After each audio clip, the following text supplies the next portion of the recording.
The stars above Velara Prime shimmered like frozen fire. They stretched across the dark sky like veins of silver, calm and eternal. But inside the high tower of the Dominion Palace, nothing felt calm, not to Princess Thalira. She stood by the balcony, her tall figure still, her crystal-like skin glowing faintly in the moonlight. To human eyes, she would appear almost magical, her pale violet hair cascading down her back like silk, her eyes bright with swirling galaxies of gold and blue. But to her own people, she was something else entirely, a cursed beauty, a bad omen, Valari. Legends spoke of the Thorned Ones, rare Veilari, born with crystal skin. In ancient times, such children were abandoned. In modern days, they were treated with fear and distance. No one wanted to touch them. No one wanted to love them. And Thalira had known that feeling her entire life. Voices echoed from the grand hall behind her. Counselors debated, nobles shouted, and servants moved quickly like shadows. They were all arguing about no. One dared speak directly to her. There has been another attempt, one counselor whispered. We cannot keep her safe here. It is shameful to send her away. She is our princess. She is dangerous. The people grow uneasy. Thalira closed her eyes. None of their words surprised her anymore.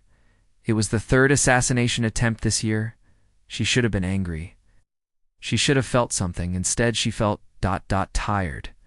Later that night, a decision was made. Quiet and final. She would be sent away from Velara Prime for her protection. Not to another Velara world, but to a neutral planet. A place no one would expect. A small, wild, disorganized world called Earth. The humans there were new to the galactic. Stage loud, emotional, unrefined, but safe at least. That was what the Dominion leaders believed. The transport ship landed on Earth a week later, hidden deep in a forest outside a human military base. Only a few officials knew about her arrival. Earth's leaders didn't want panic. The Dominion didn't want embarrassment. That's where Captain Ryan Hale came in, a former soldier turned diplomatic guard. Ryan wasn't thrilled about his new assignment. He had fought in border wars, led rescue missions in asteroid fields, and once punched a four-armed smuggler in the face. Now, he was supposed to babysit an alien princess? Are you serious? He had asked when his orders came. You're the best we've got, his commander replied, and you've got the patience of a rock. Good luck. When Ryan first saw Princess Thalira, he blinked. Then he blinked again. She stood in the center of the arrival chamber like a statue carved from moonlight, tall, elegant, glowing. Like a being from a dream war, a sci-fi magazine cover. Ryan had seen a lot of aliens. Some were slime-covered. Some looked like giant insects. Some were basically rocks with eyes. But none looked like her. She noticed him staring and tilted, her head slightly. Is something wrong with your eyes? She asked in perfect English. Ryan coughed. No, just not used to people glowing. She said nothing. Her expression was unreadable. And just like that, their strange partnership began. Their living space was simple. A small, secured villa near the forest. Thalira was given a bedroom filled with Valerie, comfort sterile, white, and cold. Had a regular room with a couch, a TV, and leftover pizza boxes. He found her watching him curiously one evening as he tried to open a jar of pickles. Do you always struggle with your food containers? She asked. Only the ones that fight back. He grunted. She blinked, confused. Then, to his surprise, she smiled.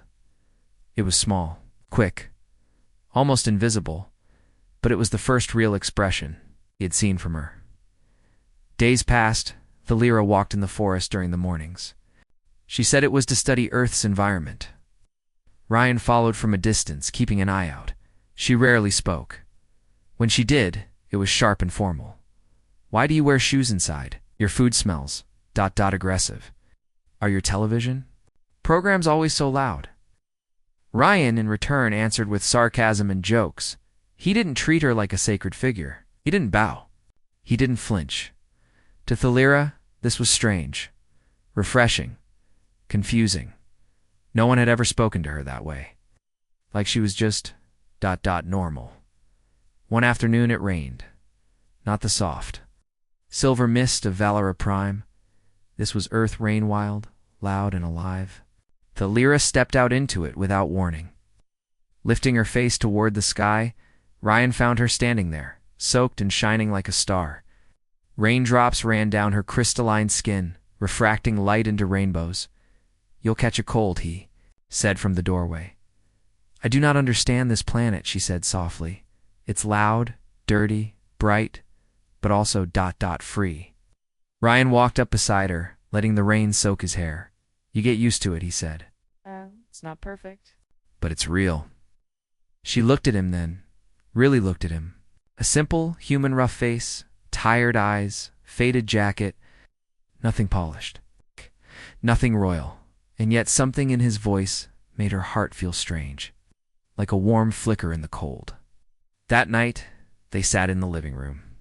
Ryan showed her a painting he had bought years ago. It was messy and colorful, just splashes of red, gold, and blue. "What is it supposed to be?" Thalira asked. "Dunno," Ryan said. "Just liked the colors." She tilted her head. "It's chaotic, yeah, but beautiful, right?" She said nothing then. Ryan looked at her. "You know, you're kind of like this painting," he said. She blinked, unclear and messy. He chuckled. "Beautiful." No. The word hung in the air like electricity. Lyra froze. She had been called many things in her life. Royal. Cursed, dangerous, rare, but never this. Beautiful. She repeated quietly. Ryan didn't notice her voice shake. "Yeah, in a weird, alien, glowing skin kind of way." He went back to looking at the painting, but the Lyra sat still, her hands folded in her lap, eyes wide. No one had ever said that. To her, without fear, or duty, or lies. He meant it, and for the first time in her life, the Lyra felt something deep and strange. Hope. The days after Ryan called her beautiful were different. Princess Thalira didn't speak of it, but something in her had changed. Small things gave her pause, her reflection in the mirror, the way sunlight hit her skin, or how Ryan talked to her like she mattered. Not like a symbol, not like a curse, just her. She had never felt so confused, and so alive at the same time. "Do you miss your world?" Ryan asked one morning as they sat outside. Thalira was drinking something close to tea. She held the cup carefully, like it might break. "I miss the stars," she said, "not the people." Ryan nodded. "People are tricky." She looked at him. Humans seem to be full of emotion. You show it in your face, your voice. Balari are taught to hide all feeling. To show emotion is weakness. Ryan raised an eyebrow. "Then your people must think I'm weak as hell." A tiny smile touched her lips. "I think you were strong," she said, "but different." The next day, Thalira asked Ryan to show her more of Earth's chaos. He took her into the city, under strict orders to keep her identity hidden. She wore a hoodie and sunglasses, trying to look human enough. Ryan smirked. "You look like a pop star trying to hide from fans." "I do not understand this reference," she replied. They walked through noisy streets. Thalira stared at everything: the flashing lights, street music, food stands, people laughing, arguing, running, singing. It was wild. It was alive. She loved it in an art gallery. She stopped in front of a sculpture made of broken mirrors. "It's not symmetrical," she said. "Nope," Ryan said. "That's the point. It's about finding beauty in the broken." Thalira stared at it for a long time. Then quietly she asked, "Do you think something broken can still be loved?" Ryan didn't answer right away. He looked at her, noticing the way she stood, like she was always bracing for disappointment. "I think," said slowly, "the most broken things sometimes shine the brightest." She didn't look at him, but he saw her fingers tighten slightly around her sleeve. That night, she stood under the stars outside their safe house. Earth's sky was different, more scattered. Less ordered, but she found comfort in it. Ryan joined her, carrying 2 mugs. "Made hot chocolate," he said. "Probably too sweet for you." She sipped. Her eyes widened. "This is very sweet, but good." He laughed. We humans like our sugar. They stood in silence for a while. Then Thalira said, "You confuse me." Ryan raised an eyebrow. "Thanks. You treat me like I am normal, you joke with me. You speak honestly." He shrugged. "Why wouldn't I? Because I am not normal," she said. "To my people I am a curse, a danger. They fear me." "They're idiots." She blinked. "Seriously," Ryan continued. "You're smart, strong. You're learning more about Earth in a week than most tourists do in a year. And you're not a danger. You're just ... figuring things out." Thalira looked down at her glowing hands. "I don't know who I am anymore. That's okay," Ryan said. "None of us really do. We're all just trying." 2 days later, everything changed. A transmission came through the Dominion channel. The Vellery military had detected a secret communication. Thalira's location was compromised. Ryan's face darkened. "Someone leaked this. From Earth." Thalira asked. "Could be. Or someone from your side." Orders came quickly. "Prepare to move." Earth's diplomats wanted her in a deep, secure facility. Ryan disagreed. "She's not some weapon," he told his commander. "We're treating her like a thing, not a person." "Orders are orders," the reply came. Thalira said nothing. But Ryan saw the cold look return to her eyes, the same look she wore when she first arrived. He hated seeing it that night. Ryan didn't sleep. He sat at the kitchen table, thinking, planning, worrying. HFY came in quietly. She wore a long robe, and her skin shimmered faintly in the low light. "I cannot go back to being locked away," she said. He looked up. "Then don't." She frowned. "What do you mean?" Ryan leaned forward. "I have contacts. Old friends. People who help aliens hide when they're hunted. You can disappear." "That is illegal," she said softly. "Yeah, so was teaching you how to play cards," he smirked. She hesitated. "If I run, I will bring shame to the Dominion." "They already tried to kill you, Thalira." Silence. Then she nodded. "They left before dawn." Ryan packed supplies, turned off their comms, and led Thalira through a hidden path into the woods. A vehicle was waiting quiet. Unmarked hovercar borrowed from one of Ryan's contacts as they drove into the wilderness. Thalira watched the trees fly by. "I do not understand you," she said suddenly. "What now? You risk everything. For me? Why?" Ryan gripped the controls tighter. "Because no one ever did that for me when I needed it," he said. "Because ... you deserve better." Then whispered, "Thank you." Their hideout was an old observatory, hidden in the mountains. Cold, dusty, but safe. Thalira helped clean. Ryan showed her how to make Earth food, though she still didn't like anything too spicy at night. They stargazed. One evening while looking at Earth's moon, she said, "I always thought humans were uncivilized, loud, crude. And now?" Ryan asked. She looked at him now. "I think humans are complicated, kind." But peace didn't last long. A week later, Ryan detected movement on the satellite feed. A Dominion bounty drone. "Scouting, we've been found," he said. HFY looked calm.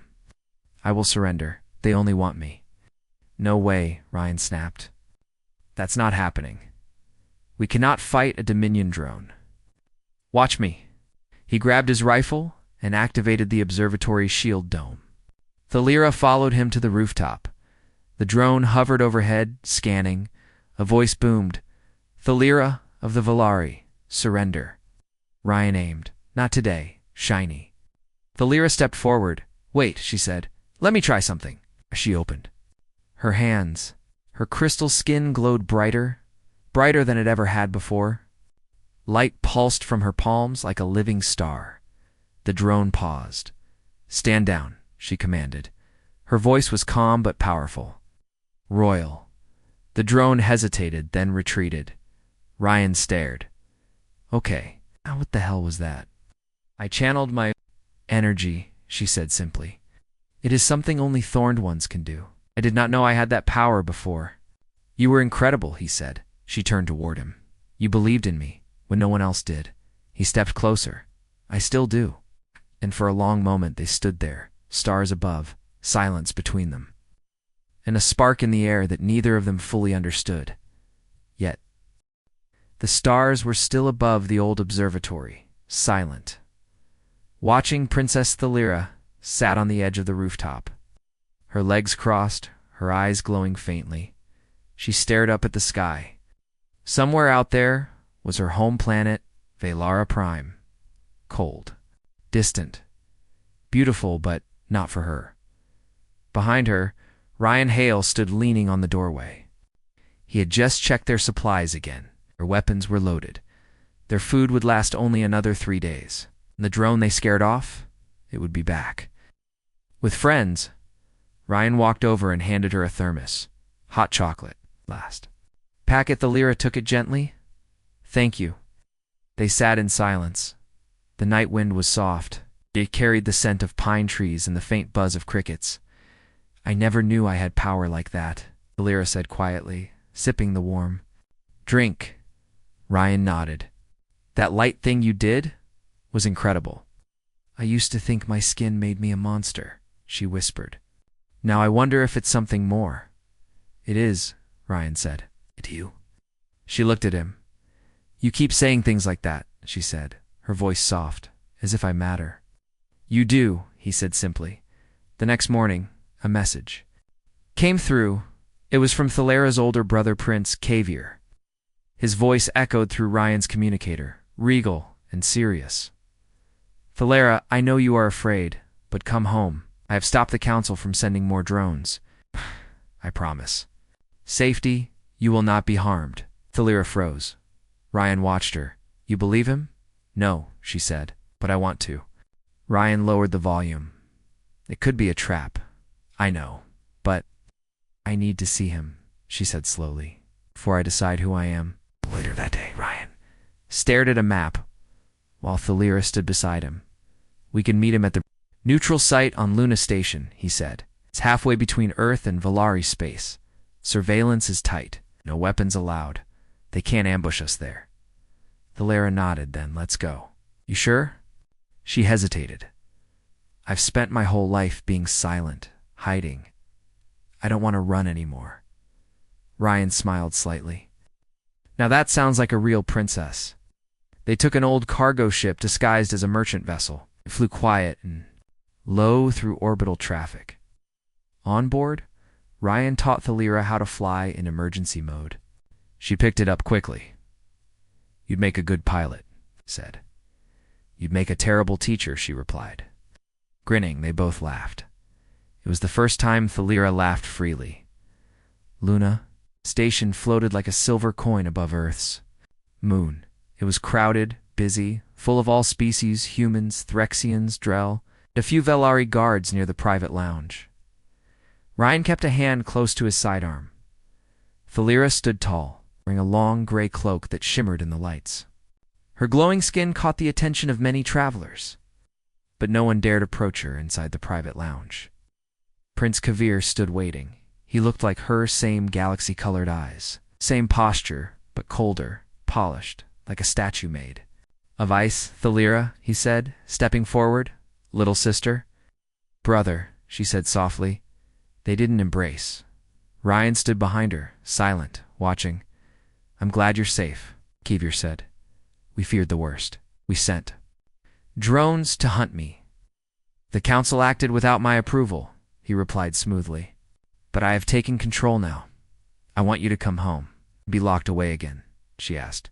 No, you are royalty. We need you, especially now. Reached out and touched her hand. Thalira didn't pull away. But she didn't smile. Either you said I was dangerous. I was wrong, he said. Your energy, the crystal light, can protect our people. We need it. Ryan stepped forward. So you want her to be a weapon? Kavier turned to him slowly.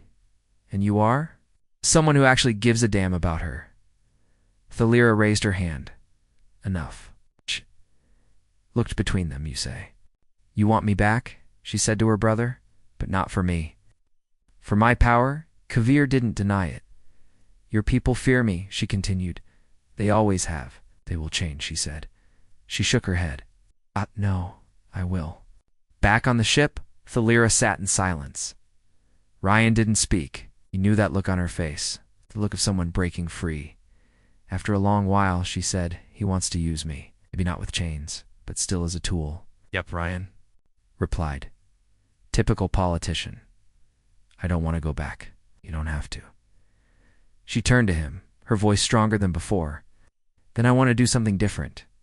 I want to help people who have no voice. People like me." Ryan smiled. "Sounds like a plan. What do you need?" She looked at the stars beyond the glass. First, she said, "I need to talk to the galaxy." The next few days were busy. With Ryan's help and a few favors, Celira recorded a message. It wasn't official.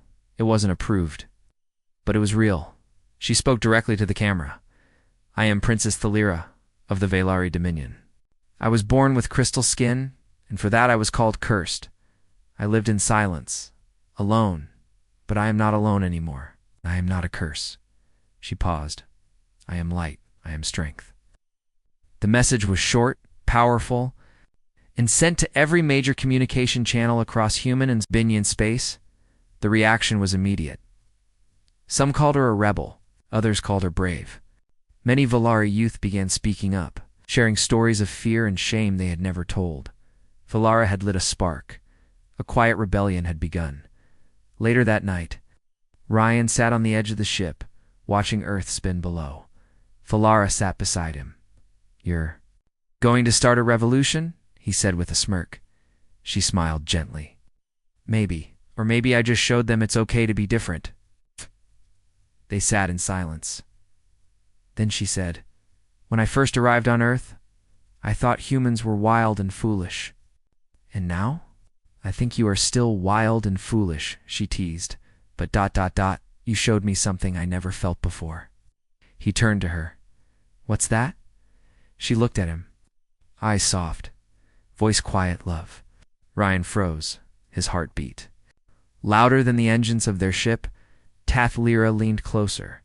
"And not because you needed something from me. Not because I was royal, but because I was ... me. I don't care about titles," he said. "I care about you." She smiled. And then, for the first time, Princess and the soldier kissed. It was gentle, warm, real. Under the stars, they found not just peace but purpose, but far above. In the black space between stars, others watched. Not all were happy with Thalira's message. The Dominion Council had met in secret, and they were not ready to let go of their control. "She is becoming dangerous." One whispered, "She inspires the lower castes. She threatens order." So once again, they made a choice. They would not ask her to come back. They would come for her, with fire.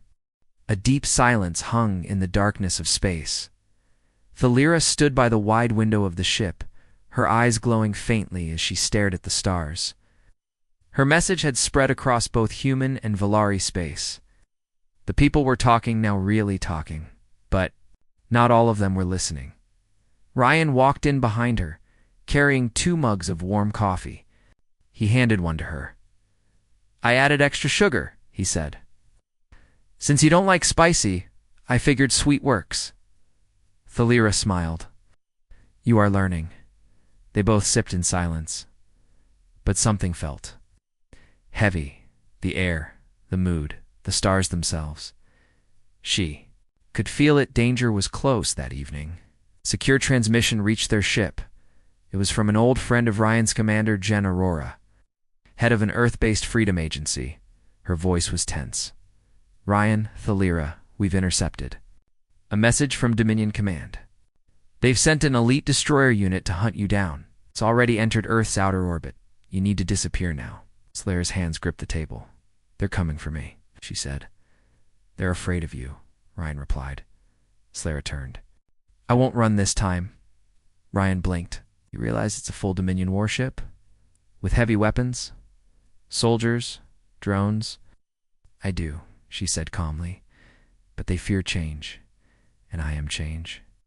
Ryan worked fast. He and Thalira moved their ship to a hidden moon base orbiting one of Jupiter's outer satellites. It was an old research station. It's abandoned, but still functional. They reinforced it with stealth shields and anti-drone jammers. Ryan reactivated ancient weapons systems. Oh. Thalira spent time in the central chamber, meditating, training her crystal energy, learning how to focus it like a blade, like armor. Every time her hands glowed, brighter and brighter, Ryan watched in. "Ah, you're turning into a star," he whispered once. She smiled. "No, I was always one. I just forgot." The Dominion ship arrived 3 days later. It didn't sneak in, came boldly. A giant black spear in space, its glowing red core pulsing like a heartbeat of war. They called it the Purifier. A voice came. Through their main screen, Princess Thalira. "Surrender, or we will destroy the station and everyone in it." Thalira stood tall in front of the camera. "I am no longer yours to control," she said. The screen went dark. Ryan turned to her. "We have maybe 12 hours before they launch a full strike. We need help," she said. He nodded. "Call my contacts." Word traveled fast through the human underground. Thalira's message had already made her a symbol. Now she was in danger, and people wanted to help. Small ships arrived. Smugglers, rebels, freethinkers. Some had weapons, some only had courage.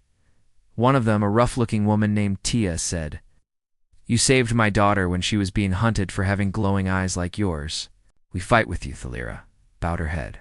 "Thank you." Ryan was stunned. They actually showed up. She gave them hope, Tia said, nodding at Thalira. Now they're giving it back. They had only hours. Together they prepared the base for a last stand. Tia and her crew set up pulse cannons on the moon's rocky surface. Ryan programmed defense turrets, drones. Thalira walked through it all, calm, focused. She no longer looked like a scared runaway princess. She looked like a queen. Then the Dominion struck. At first, it was just a warning blaster laser beam that cut across the moon's surface. Like a blade of fire, then came the drones. Black machines, shaped like hawks, fast and silent. Thalira raised her hands.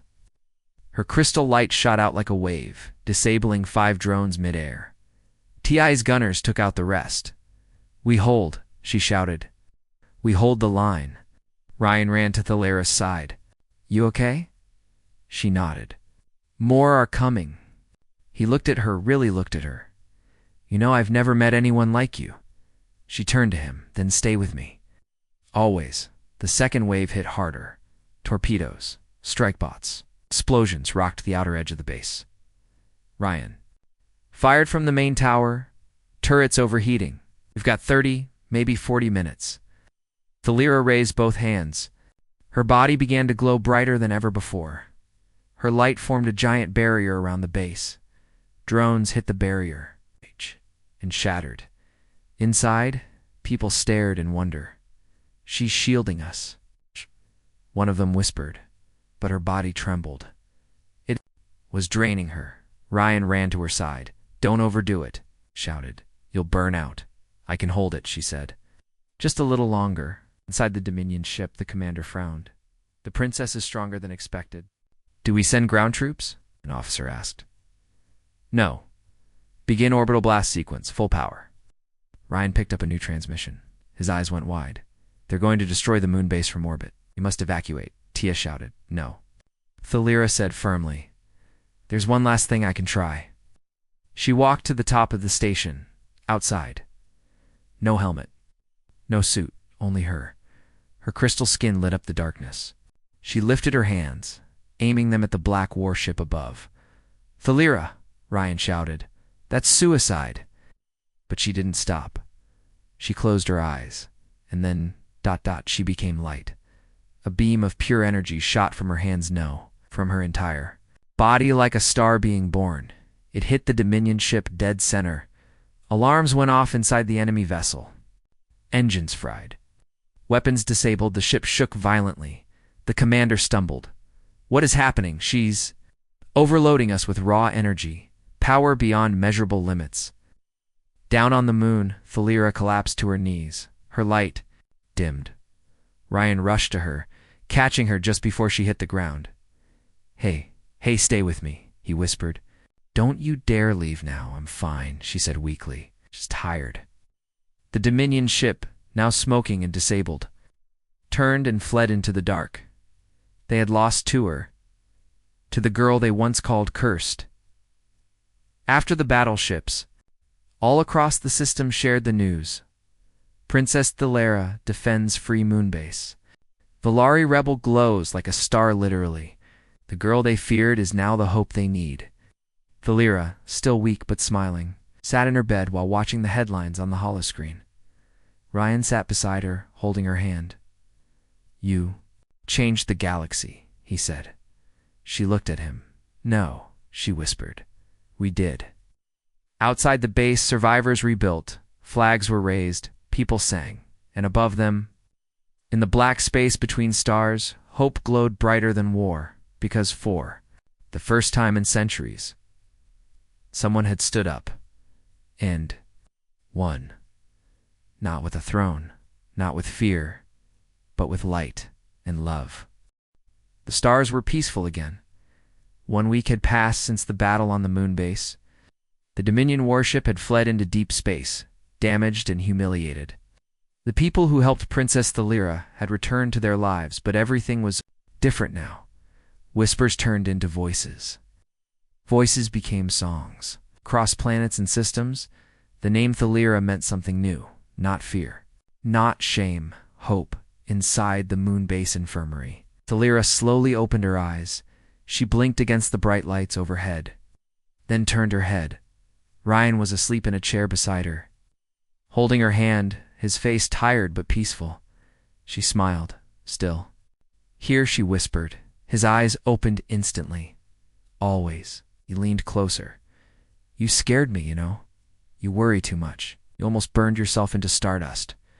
"And yet," she said, sitting up slowly, "I'm still here." He laughed softly. "You really are impossible.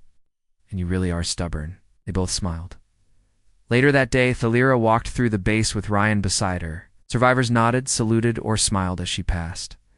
Some bowed. Others simply looked at her in wonder. "Guess you're famous now," Ryan joked. She sighed. "I didn't want to be a symbol. You didn't choose to be born glowing," he said, "but you chose to shine when it mattered." Thelyra stopped.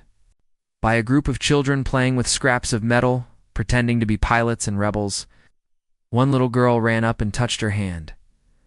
"Are you really the Light Princess?" she asked shyly.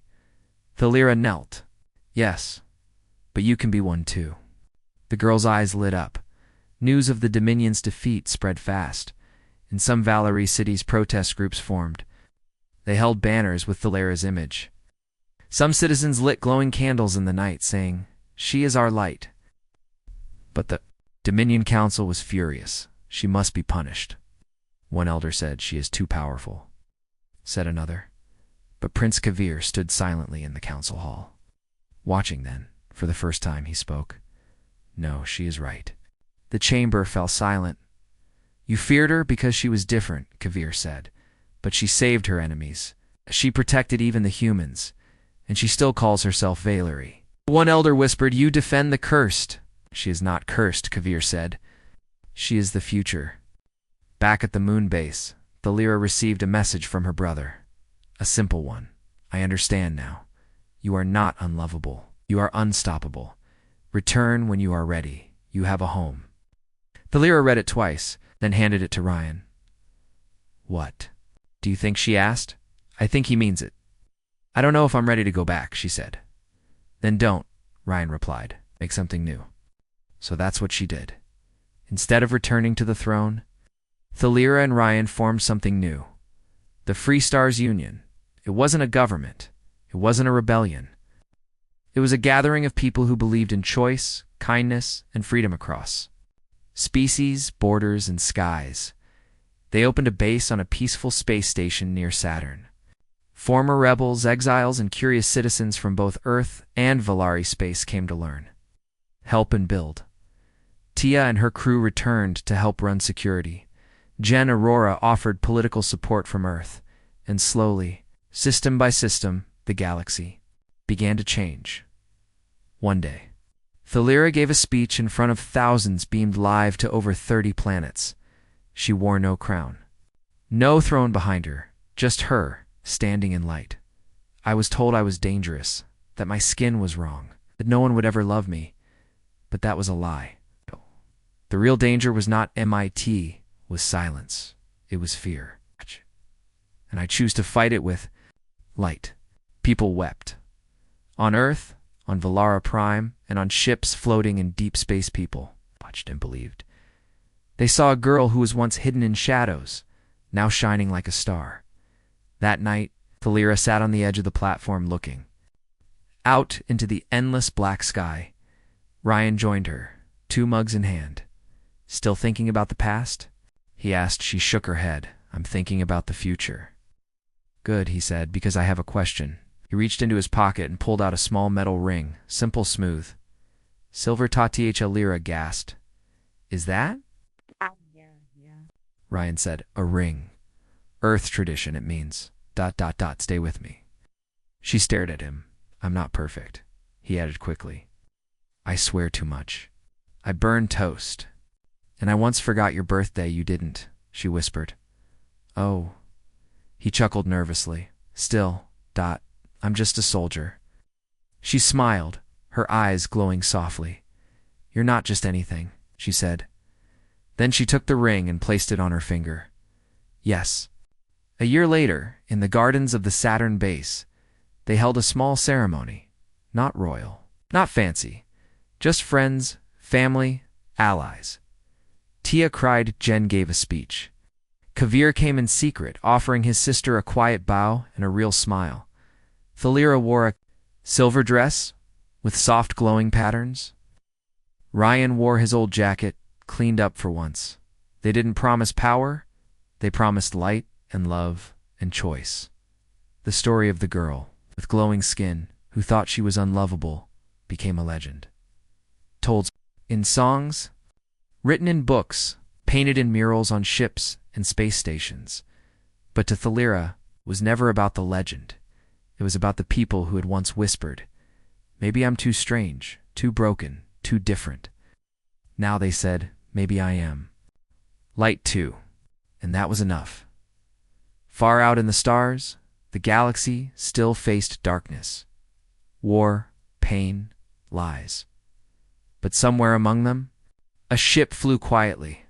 On board were a princess who once hid in shadows, and a human who taught her to shine. Together, they weren't running.